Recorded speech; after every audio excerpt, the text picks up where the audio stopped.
anything we need to do, y'all want to make sure we do, right?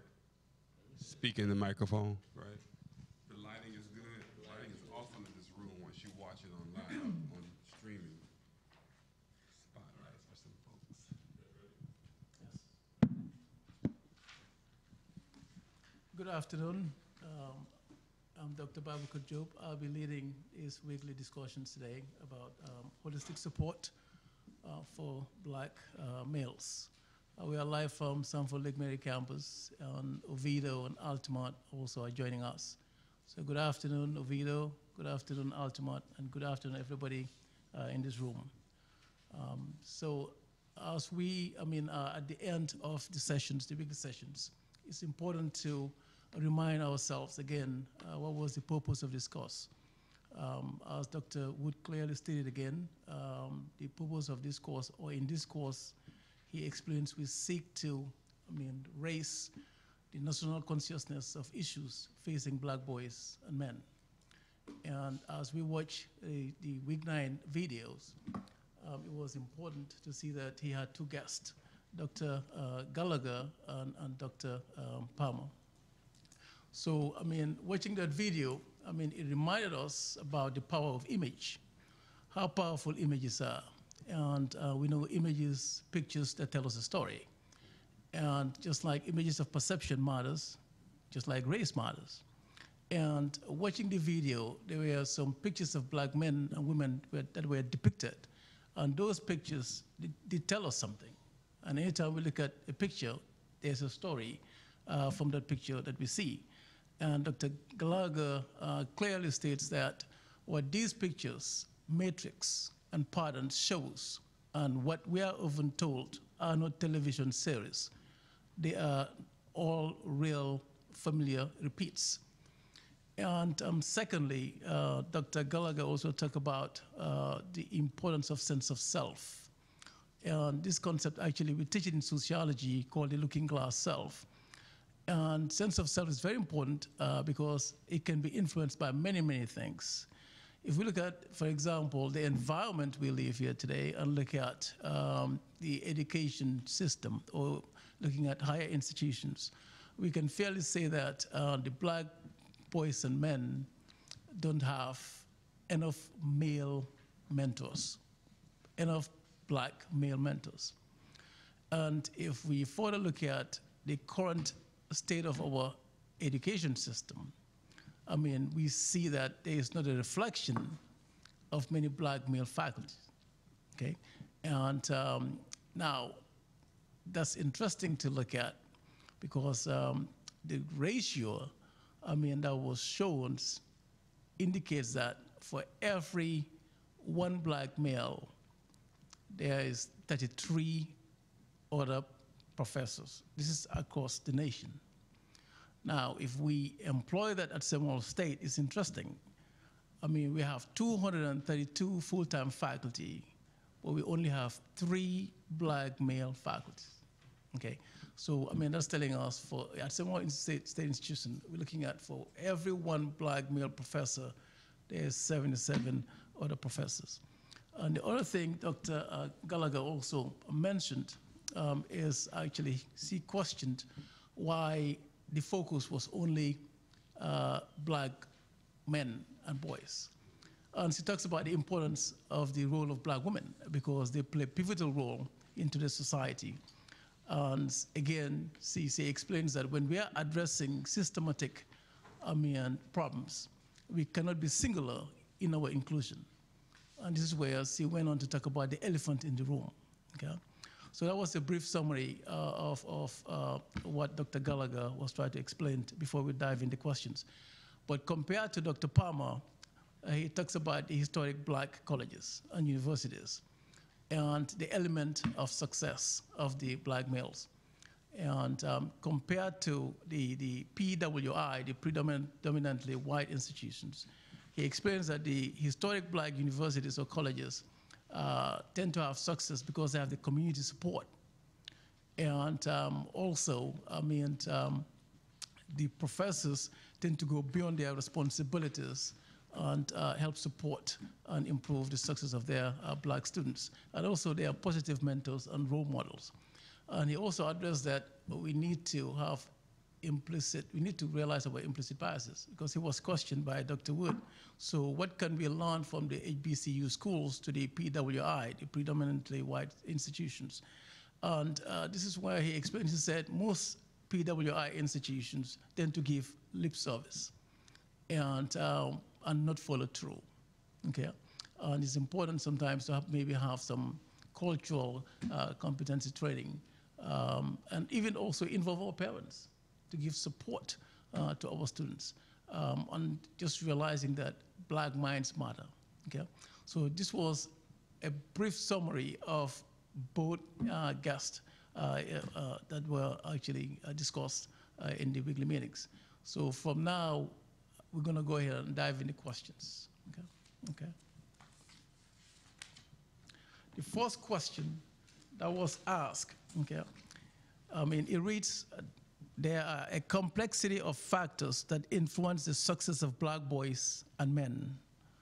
What are some of these factors?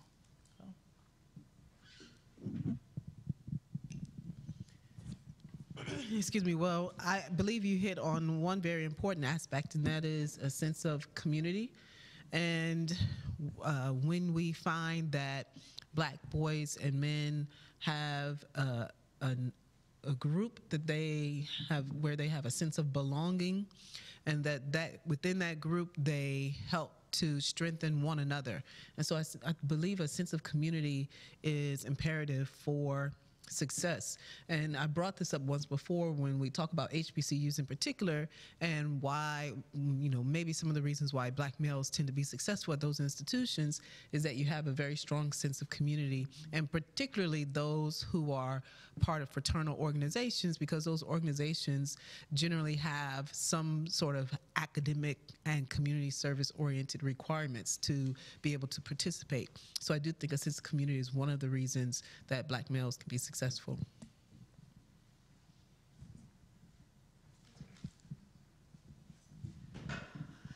One item that I noted from the research this week, from the presentation this week, was not only the sense of community, but that the community needed to be positive in nature. It needed to be positive in terms of success orientation, and the phraseology that was used was to overcome these barriers with perceptions of opportunity and promise, with an assumption that the student is going to succeed, and that the ideology meant it was not an anomaly when he succeeded. It was an expectation, and that's what the community was centered around, not fighting the barriers, but having a basic sense that he was going to complete, and then how could he do it more easily. And that positivity was translated into a phrase called equity-minded approaches for the college, and that all faculty and staff were important, and that they needed to be multiculturally efficacious.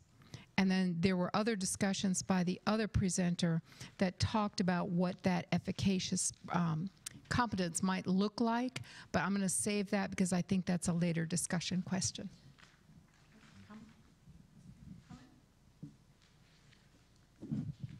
Back to you, Babacar. Yeah. No, I just had a single question. What about the role, the important role of mentoring in contributing to development of positive attitudes amongst black men and boys? Well, that is very important, and then you raise a question, and in fact that also talks about the reflection of the black professors, black male professors across, you know, at the HBCU schools, and he talked about that. I mean, they have positive role models. I mean, because mostly in the HBCU schools, you have more diversity, I mean, of faculty members compared to the PWI institutions. So mentoring will play a great part. But again, like I said, if we apply that to our institution, that becomes problematic, because if you have only 3 male professors out of 232, then the black students don't have a reflection of their own faculty members. So the mentoring going to be very limited. So it's important, just like Janet just said, when we hire, to hire equity-minded folks all across. Okay. All right, I also think about the sense of self that Dr. Gallagher talks about in addressing question 1. It's also important to see how a black boy see themselves in their sense of self, in the assignments that faculty also give. I think that really tells a lot. It's important to look into those things too. Okay.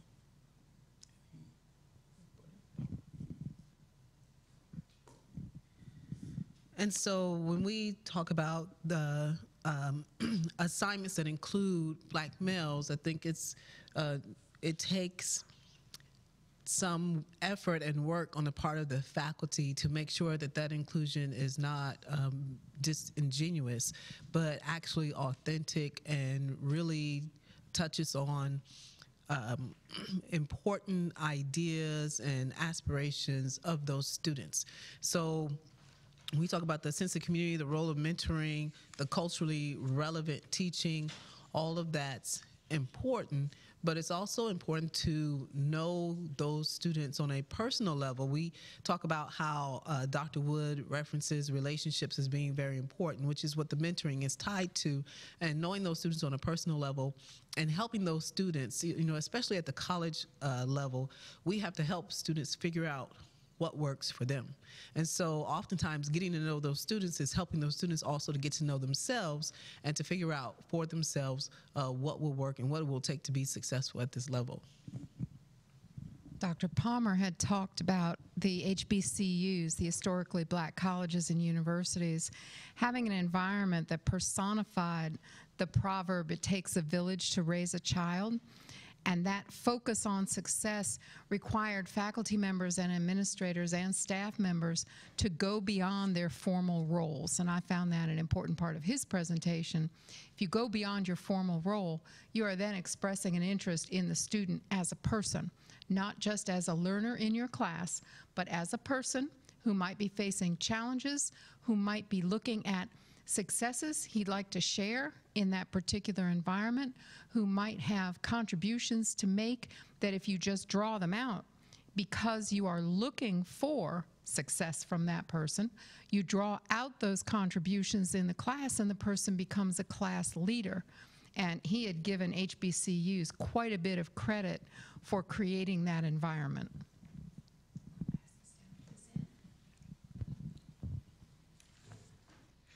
I think one thing I liked was how he was saying taking it a step forward to be able to kind of almost mimic a HBCU's culture if you are a public white institution. So I think when he was saying also paying attention to how just the website marketing displays its form of diversity to where a student may feel welcoming. Because I think one thing I liked was how he talked about how the recruiting may be very aggressive in the beginning, but once a student kind of attends, the lack of vigor tends to kind of die off. And I think one thing that is very important is to make sure that we are being very intentional about keeping the vigor going once they have been admitted into the institution. I also want to add to, I believe, Dr. Palmer, since we're talking a lot about HBCUs, traditionally we know that they have really paved the way in terms of graduating black students to getting their degrees. He talked a whole lot, though, when he mentioned HBCUs. I think it was mentioned earlier how if you want to be taught by a black faculty or faculty member, you're guaranteed to have that experience at an HBCU. And Dr. Job mentioned that early in terms of the importance, and that is also supported by research that, and I say this just about every time we have our discussion, is that research suggests that when students of color are taught and or mentored by someone who looks like them, their level of success in terms of graduation is higher. There were three things that I took away from Dr. Palmer's discussion as he talked about what is it that we could learn from HBCUs in terms of serving students of color. He talked about the importance for all to stop the lip service and provide training. He talked a lot about training to faculty, and he used an example of such training as provide cultural competency training, and a word that many of us don't like, but he said, and make it mandatory. And we don't like that a lot of times, but sometimes there are some things in order to achieve the bigger picture that we must do. And that is something that he really talked about. And then he mentioned in terms of follow through, talk the talk, and walk the walk. And I kind of highlighted that as we proceed forward with this work here at Seminole State College. Okay, so moving forward, so we're going to go to question 2. The question asks, how can educators provide an environment of holistic support for Black boys and men? What should that look like? Well, I think Janet just touched on that when she mentioned that it would require faculty and staff going beyond traditional roles. And I believe several discussions ago, we talked about this concept of other mothering. And Turi mentioned that, maybe we should call it other brothering, other sistering, other whatever the case may be, but that it still comes down to relationship, right? So much of what we talk about is about relationship and getting to know people.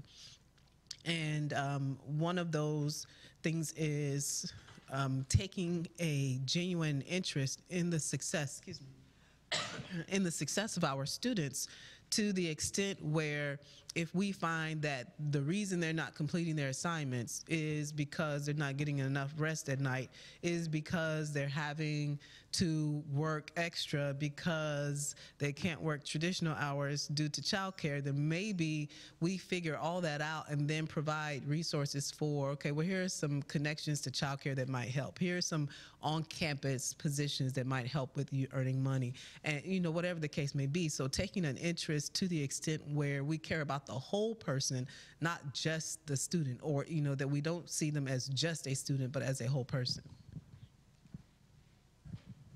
That holistic perspective brought him, Dr. Palmer, into the area of what that training might look like. And that was problematic for me. I had a concern about 2 things that he said that I thought were oppositional. One is to make sure that the individual who is being talked about, let's say it's a student, he's poised for success, he's doing well, and maybe a faculty member calls on him as one of the few or the only Black students in the room, in the classroom, and says, so what do Black people think about this particular issue? And Dr. Palmer cautioned against that an individual of any characteristic should not be thought of as a spokesperson.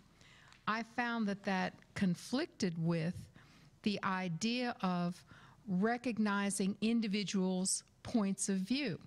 Because if you are a Black man, if you are the only female in engineering class or something like that, if you are the other, you do have a perspective that I think will be valuable if you choose to share that.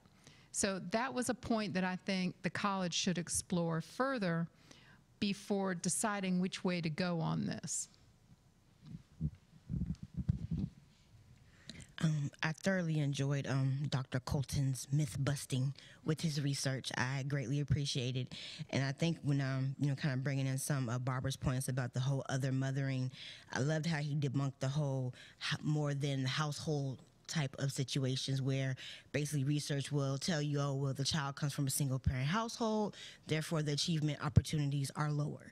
And he completely showed how that the social environment that the child will be attending can completely offset the success of the student. So I think that pretty much kind of puts higher ed and all other kind of educational institutions in a different perspective if you can recognize that we hold a lot of weight to the student's success. So regardless of them going to a single parent household or having many other obstacles after hours, if we can make very intentional things, whether it be knowing their names, whether it be very intentional of the person or serving the student as a whole, can pretty much, debunk the success opportunities of that student.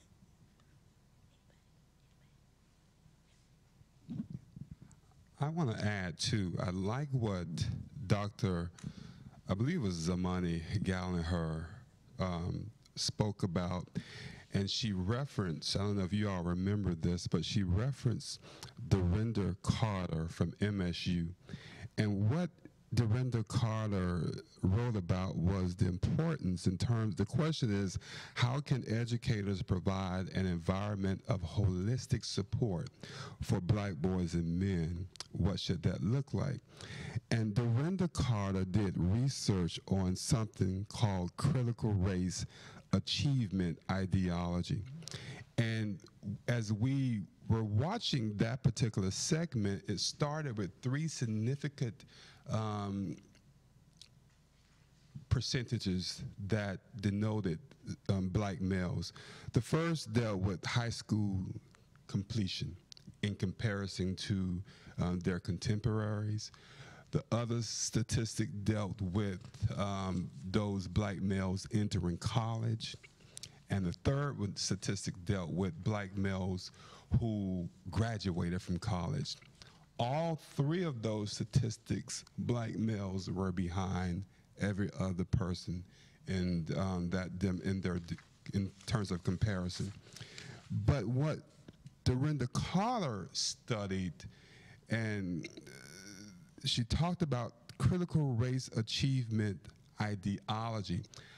I want to throw in a new scholar who I had the chance to research as I was completing my dissertation on this topic, and it was D.L. Duke, and it goes hand in hand with what Gallagher talked about and what Carter was talking about. And D.L. Duke, for those of you who are interested in other studies, wrote about, can within race achievement comparisons help narrow between race achievement gaps? In other words, what Carter was discussing, according to Zamani Gallagher, critical race achievement ideology, and Duke, I came to the conclusion that it is time perhaps for us to begin to paint a better picture on the academic successes. Because if we don't do that, and if all we're doing is talking about retention and the retention failures, then we're only talking about a one-sided program, and that's failures. We're not talking about those who are actually at the community college and who are performing academically well. As I conclude this, Duke mentioned that when we begin to frame a better picture, and this is in line with what Palmer discussed and what Carter was talking about in terms of critical race achievement ideology, this is what we're doing. We're acknowledging the greatest benefit when studying within group achievement provides a deeper analysis of a problem by explaining the existence of the problem as well as excluding other explanations through a process called framing. Because the concept of framing has been utilized by communication studies forever and ever. The framing of a problem is often turned into a casual story.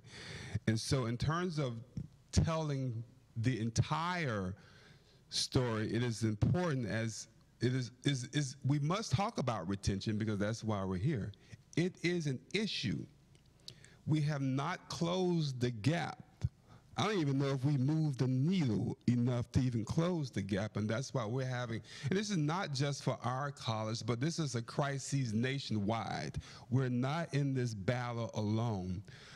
But at the same time, it is important to reframe this issue, to also talk about the academic successes, because I think, is there a myth? Are our students only seeing failures? I don't know. What are they seeing? Who are they seeing? If other black males at this institution are saying, we're not graduating. Hey, bro, what's up? You're not graduating either? I say that is not the truth. According to research, we have to reframe our message. And we can start here at our institutions in terms of moving forward. How do we tell those stories of successes? Hopefully that will catch on. Because right now, perhaps, I don't know, maybe that's all they're seeing is we're not graduating. And I'm in this group. For boys, we're trying to get you to graduate. Of course, we're trying to get every student to graduate. But how do we do what Carter suggested in her critical race achievement ideology in terms of changing the narrative, and how do what I suggest Duke is suggesting, how do we paint a better picture of our black boys and black men in terms of academic success? And also, if you have questions, please send them to jonesg@seminolestate.edu, and we will read your questions for those of you who are streaming via satellite campuses. Right, I will go back to Janet when she explained about the black student in the classroom, if she is or he is the only student of color being asked that question maybe about culture or anything about the black history. I mean, I think for me, I don't see it like that. I think it could be maybe about the sense of self. I mean, because if I look at myself as an example, if I'm in a classroom being the only black student and a question of Africa being asked to me, I mean, it doesn't mean that I know everything about Africa, even though I'm from there. So I might feel a little bit, questioning why the question being posed to me. Is it because that professor have a perception or something hidden about maybe Africa? That's why I've been asked that question. So I might see like that, Janet, but again, I can understand why you question that. And going back to Dr. Jones, actually, I mean, you talked about, Dr. Palmer talks about that. He calls it the education pathways. And the numbers he gave actually were very interesting. And I have the data here. For the high school students that received the diploma, they were 59%, out of the national average, 83%. And going back to college enrolled, the percentage was 34% compared to 40. And for the degree end of these black students, it was 35% for them, which was kind of low, and the national average was 55%, okay? And that's where actually he comes back and says, it's not what you look at that matters. It's what you see. And also, I think accountability is very important. I mean, us going back to previous sessions, we have to hold ourselves accountable in teaching these students. And we have to change the narratives. We have to understand these students. We can't sugarcoat the truth. We have to say how it is. And we cannot dismiss that there's systematic racism. We can't. We just have to be honest if we want to improve the life of the students. And we need to look at the data. And it is true, we're talking about failure, but we need to also look at, okay, what's the success rate of the students? And when I look at these questions, I also want to look at, okay, how can we address these questions pertaining to Seminole State, okay? I think that's the main issue here. Looking at these things is good to learn about them, but what can we do in this institution to help, and support these African American students? And all students. All students. Okay.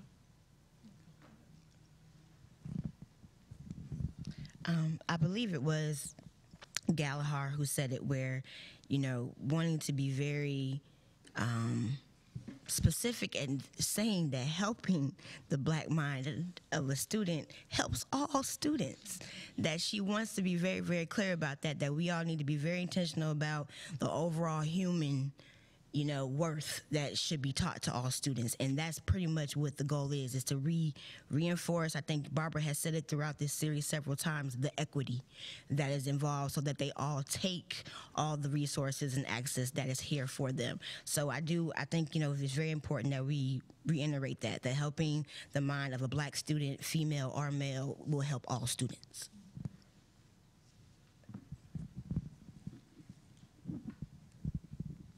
And even sometimes encourage, or embed, we talked about this last week, resistance in our curriculum.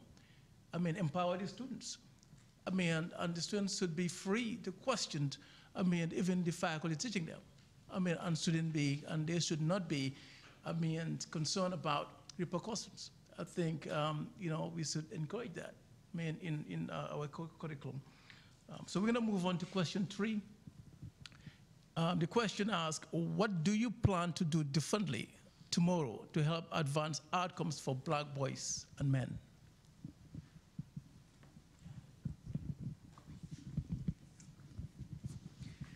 Well, and again, this is something we've discussed before. I think one very important aspect is to examine our own biases and to hopefully become aware so that we recognize when they're in play. Also, I think it's important to go with what Dr. Jones is saying to help students reframe the whole educational achievement and approach to education and what it means to be successful. So when we look at those numbers, as Babcock referenced about the number of students, black males in particular, who graduate high school and then go on to college and then subsequently graduate from college, that means we're talking roughly 7% of students, 7% of black males make it that far. And so, what can we do to reframe that and encourage completion and encourage success? So examining bias is important, but I also agree that we don't want to focus on negatives, always on the bad, why aren't they successful?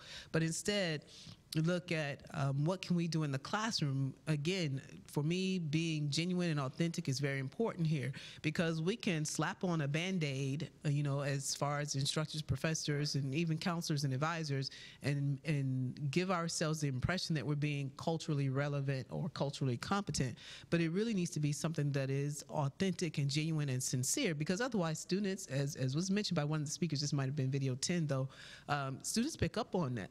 They pick up on the BS. And when they pick up on the BS and they know you're not sincere about it, then you don't have that dedication and commitment that you might have otherwise.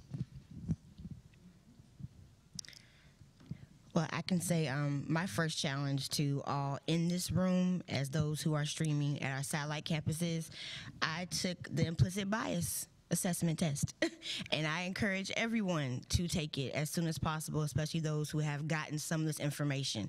I think the part that is great and that's being reiterated is that you cannot take the road of thinking that you are above having implicit biases. You cannot take the road that someone is going to correct your implicit biases. So the best way to go is to be self-aware. I found mine at implicit.harvard.edu.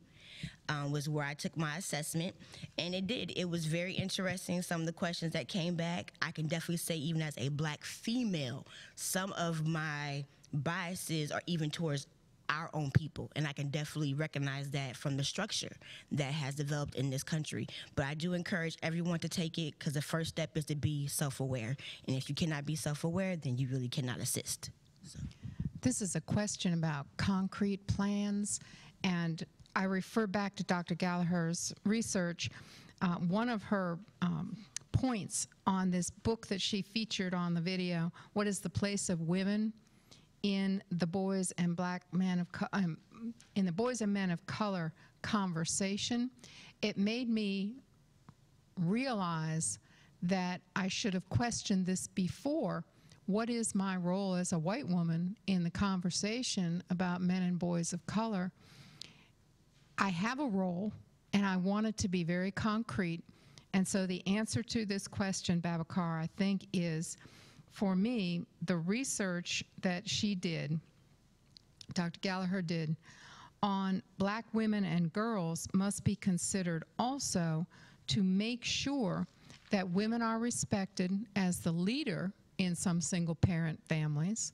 They are present in the lives of black men and boys, and they are to be respected even as you focus on the successes of the men and boys. You cannot leave out the women who may shape them. Those women may be of any color. I think you can be an effective mentor with any race and ethnicity. I do subscribe to the fact that individuals need to see others who look like them, but I don't think it's automatic that you have to make that mentorship connection between like people. I think caring people can carry a student quite far in his career, and that we ought to concentrate on skills rather than color.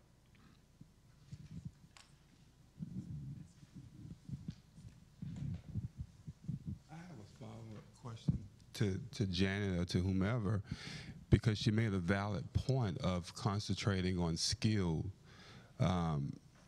rather than color, without, though, discounting the research in terms of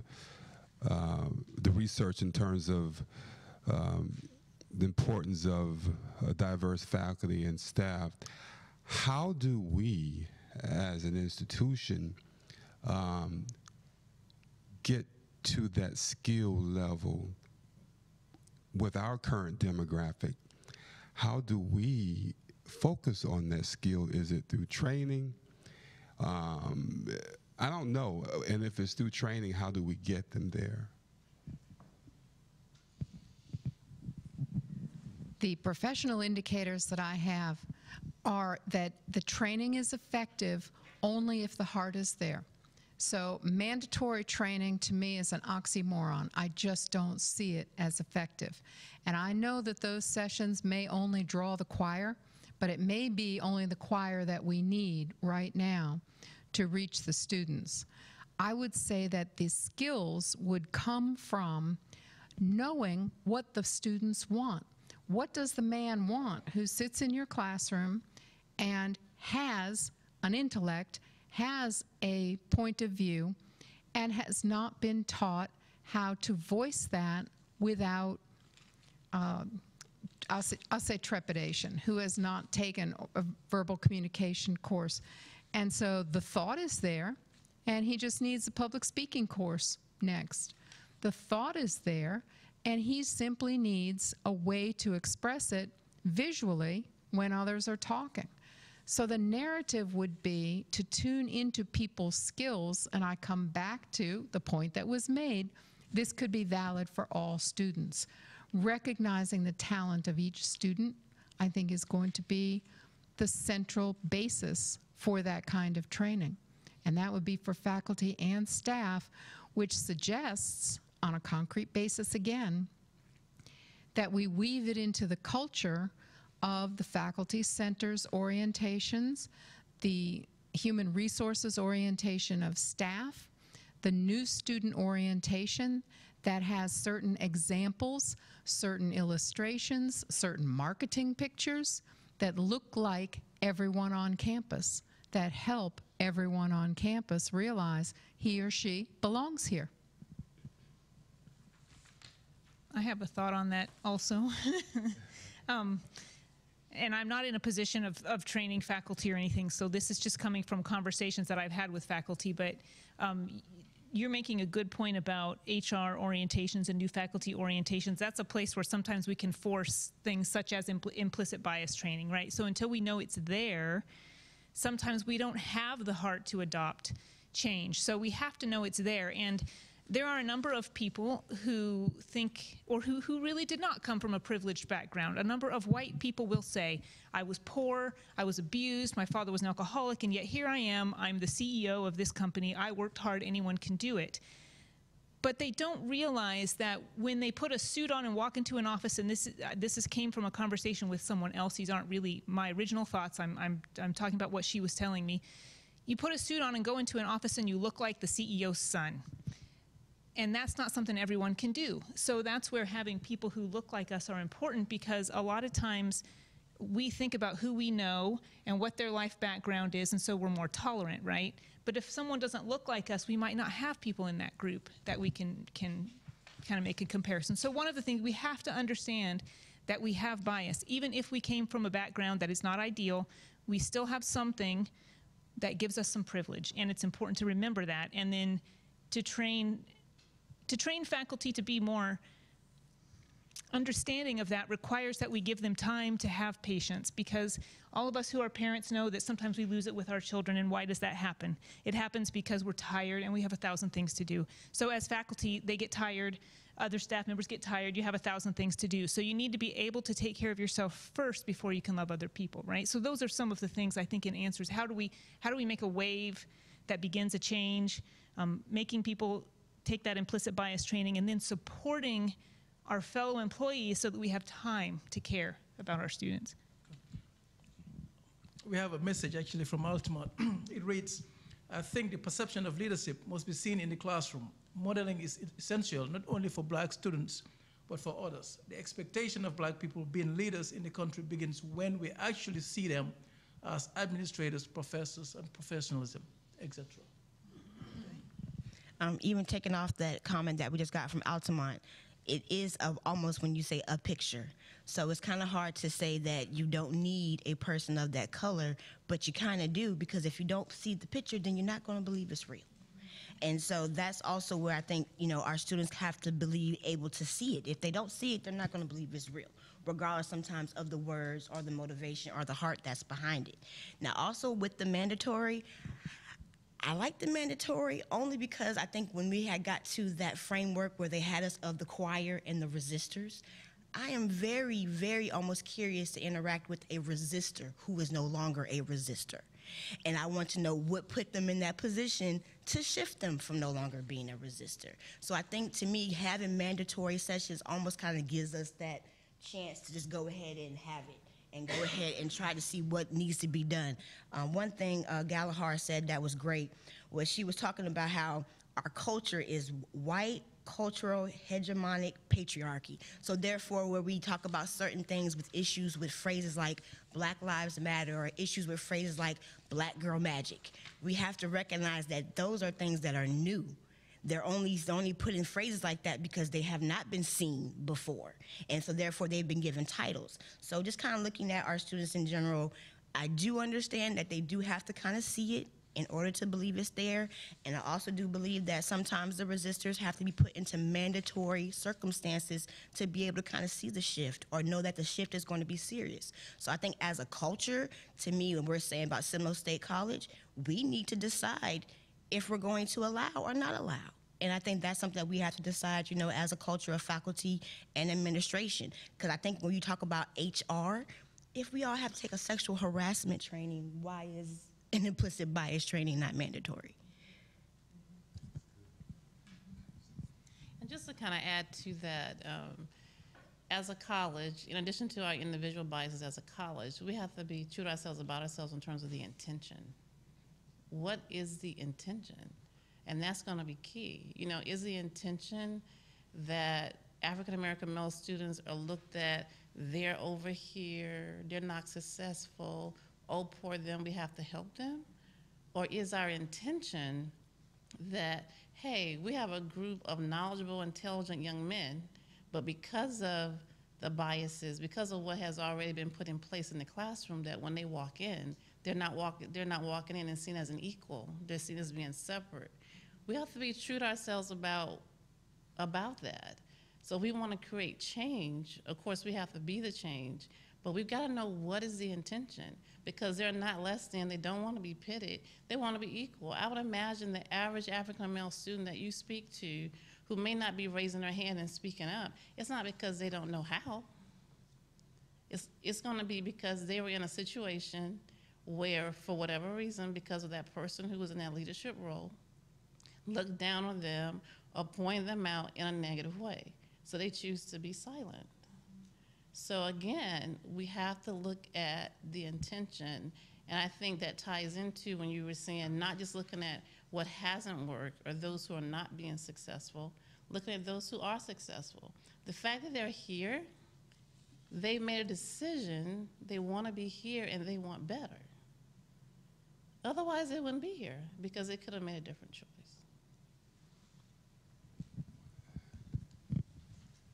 Can I add as well? Because, you know, the videos talked a lot about faculty, and we talked a lot about faculty. But I want to also make the case not just for faculty, but for all of Seminole State College and beyond, because, and I'm speaking to student affairs as well, there's a student development theory, the Nancy Schlossberg's transition theory, that talks about getting a student in, through, and out. And I kind of talked about that last week.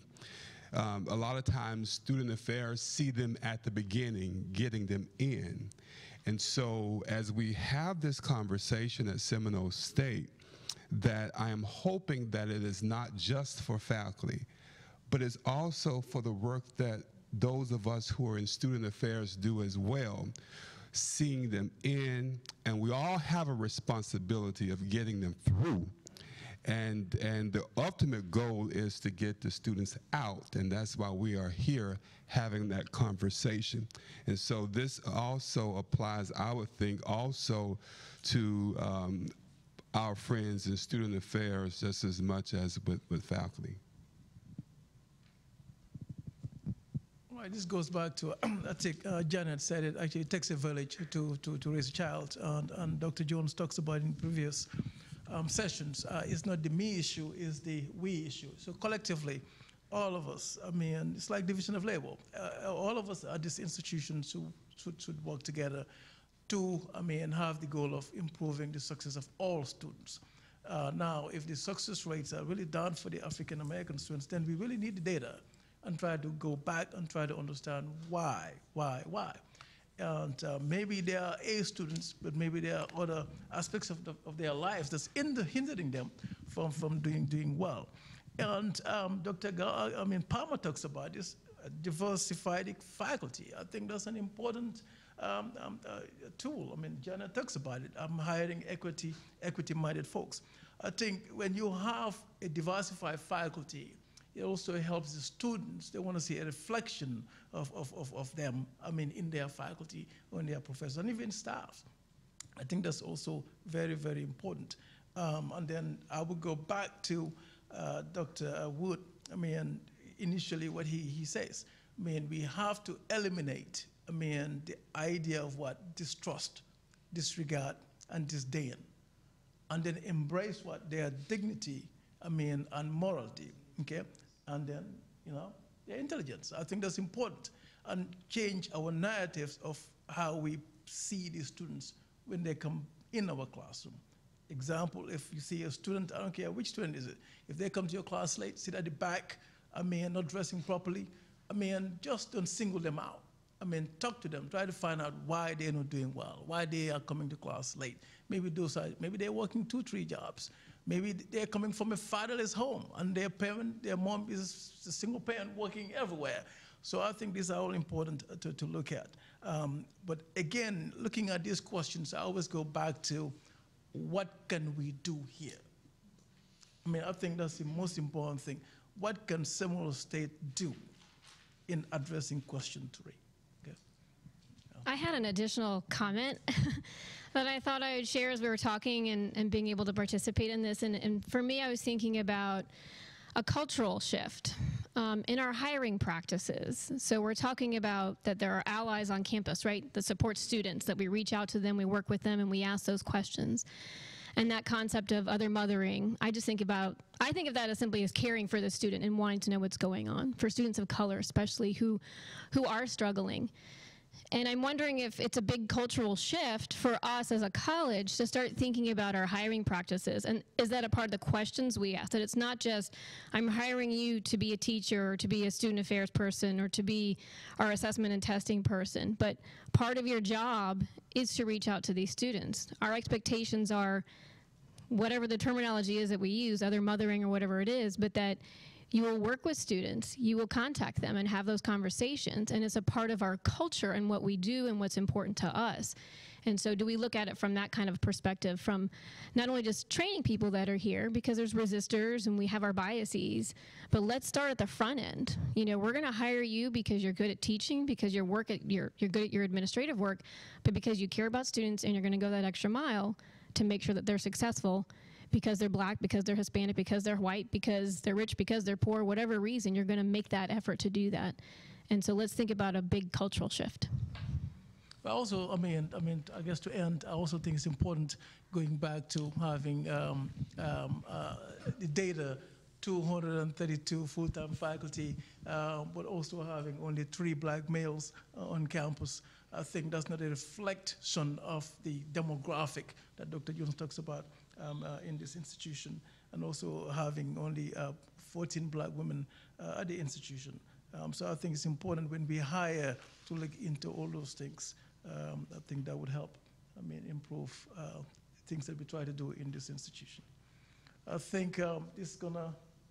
I just want to remind folks that on tomorrow, Tuesday, December 11th, at 11 a.m., we're having a working group discussion to summarize what we've talked about over the past 9 weeks, and any ideas or suggestions you have that address the idea, what can we do differently going forward? What are some actionable items?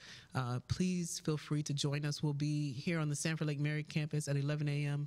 in UP 2104. So that'll take place tomorrow at 11 a.m. Students, staff, faculty, anyone who's interested and has participated in this discussion is welcome to attend. Right. And I will finish up by saying there's still a story of peril, but there's a promise. And just like Dr. Palmer ended up in his speech yesterday, Black Minds Matter. Okay, so thank you all for coming. Thank you, Altamont. Thank you, Oviedo.